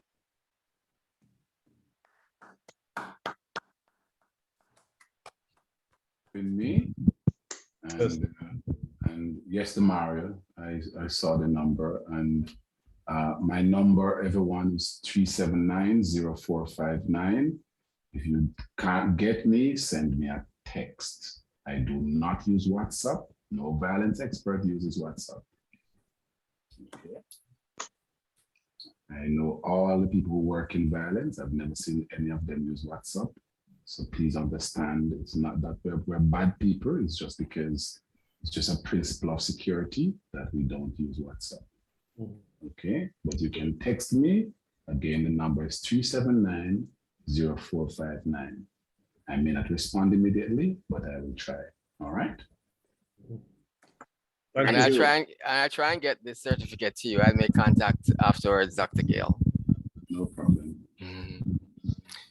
Okay, let me Thank you very much. And thank you again, Dr. Gale. As a former law enforcer and then a social worker, I refocused tonight. I now invite Kiwani and Zuri Johnson to carry out the duties of Sergeant at Arms. Over to you, Kiwani and Zuri. Good evening, everyone. So in the interest of time, I will not be long this evening, just to say that there is a blanket fine of $200 just to welcome me to the position of Sergeant of Arms. Have a good evening, gentlemen. All right, sir. You're welcome. Clear as an order with pauses, sir. We're all sentenced. Okay, we'll move to notices and announcements and interclubbing opportunities. Secretary DLG William Reeson. Thank you, President Richard. So far as notices, as a reminder, Kiwanis International Convention being held in Indianapolis from July 8th to the 11th. Our All Island Convention and the Grand Bahia Hotel from July 29th to August 1. They will be having on the Sunday, that is July 31st, all-day convention, and it's $70 US or the equivalent of 10,800 to attend. So far, 7 of our members have attended to go down on the Sunday. Further north, our district convention has been held in Fredericton and New Brunswick from August 18th to the 20th.